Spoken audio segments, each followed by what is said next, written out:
കുറച്ച് കാലമായിട്ട് മീഷോയിലാണെങ്കിലും പുറത്ത് പോകുമ്പോഴത്തേക്കുമൊക്കെ ഞാനിങ്ങനെ വേടിക്കണം എന്ന് പറഞ്ഞ് നോക്കി നടക്കണ്ടായിരുന്ന ഒരു സാധനമാണ് കേട്ടോ ഇത്. ഇത് ഒരുപാട് പേര് ഇതിന്റെ റിവ്യൂ ഫ്ലോപ്പായിട്ട് എഴുതിയിട്ടുണ്ടെങ്കിലും ഞാൻ ജസ്റ്റ് ഒന്ന് വാങ്ങിച്ചു എന്ന് മാത്രം. കാരണം എനിക്കിത് ഡോണട്ട് ഉണ്ടാക്കാനൊക്കെ യൂസ്ഫുൾ ആയിരിക്കുമല്ലോ എന്ന് വിചാരിച്ചിട്ട് വാങ്ങിയിട്ടുള്ള ഒരു ഐറ്റം ആണ് കേട്ടോ ഇത്. അപ്പൊ ഇത് വാങ്ങിക്കുമ്പോൾ ഞാൻ വിചാരിച്ചിട്ടുണ്ടായിരുന്നില്ല ഇത് നല്ലൊരു പ്രൊഡക്റ്റ് ആയിരിക്കും എന്നുള്ളത്. ഒരു ഉച്ചയോർക്കം കഴിഞ്ഞ് എഴുന്നേറ്റതിന് ശേഷമാണ് കേട്ടോ എനിക്ക് ഈ പാഴ്സൽ വന്നിട്ടുണ്ടായിരുന്നത്. അതുകൊണ്ട് തന്നെ കുറെ നേരം ഒന്നും ഈ ഒരു ഉഴുന്നിനെ ഞാൻ വെള്ളത്തിൽ ഇട്ട് വെച്ചിട്ടില്ല. വെറും അരമണിക്കൂർ മാത്രമേ വെച്ചിട്ടുള്ളൂ കേട്ടോ. ഉഴുന്ന് അരക്കണതിന് മുമ്പായിട്ട് അതിലോട്ട് കുരുമുളകിനെ ഒന്ന് ക്രഷ് ചെയ്ത് വെച്ചിട്ടുണ്ടായിരുന്നു. അതേ ജാറിൽ തന്നെയാണ് കേട്ടോ ഞാനിത് അരച്ചെടുത്തിട്ടുള്ളത്. ഇനി അതിലോട്ട് ആവശ്യത്തിന് ചെറിയുള്ളി, പച്ചമുളക്, ഇഞ്ചി, കറിവേപ്പില, പിന്നെ ഉപ്പ് ഇത് കൂടി ചേർത്ത് നന്നായി ഇളക്കി കൊടുക്കുക കേട്ടോ.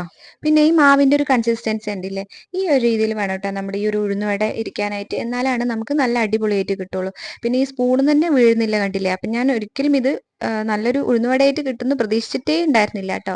അപ്പം ഞാൻ ആദ്യത്തെ ഉഴുന്നുവട ഉണ്ടാക്കുമ്പോൾ എനിക്ക് തീരെ ഒരു കോൺഫിഡൻസ് ഇല്ലാത്തത് കൊണ്ട് തന്നെ ഞാൻ നേരെ പിടിച്ചിട്ടേ ഉണ്ടായിരുന്നില്ല. പക്ഷെ ആ ഒരു ഉഴുന്നുവടയിൽ വരുന്ന മാവ് കറക്റ്റായിട്ട് വന്നപ്പോൾ എനിക്ക് ശരിക്കും അത്ഭുതം തോന്നി കേട്ടോ. ഞാനപ്പോൾ ആ ഒരു ഉഴുന്നുവടേനെ വേഗം കോരി എടുത്തതിന് ശേഷം അടുത്തത് ഞാൻ നേരെ തന്നെ പിടിച്ച് ഇടാനായിട്ട് ശ്രമിച്ചിട്ടുണ്ടായിരുന്നു കേട്ടോ. പിന്നെ ഒരു 2-3 ഉഴുന്നുവട ഇട്ടതിന് ശേഷം അതിന്റെ താഴത്ത് വന്നിരിക്കുന്ന കാണുന്ന ആ ഒരു ഇതൊക്കെ നമ്മളൊന്ന് ജസ്റ്റ് ഒരു ടിഷ്യൂ പേപ്പർ വെച്ചിട്ട് ഒന്ന് തുടച്ചെടുക്കുകയാണെങ്കിൽ നല്ല ക്ലീൻ ആയിട്ട് കിട്ടും കേട്ടോ.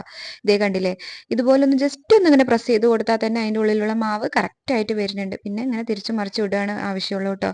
നല്ല ഈസി ആയിട്ടുള്ള ഉഴുന്നുവടയാണ്. അപ്പോൾ വൈകാതെ തന്നെ ഇതിന്റെ അടുത്ത ഡോണറ്റ് മേക്കിംഗ് റിവ്യൂ കൂടി ഇടുന്നതായിരിക്കും കേട്ടോ. അപ്പോൾ താങ്ക് യു.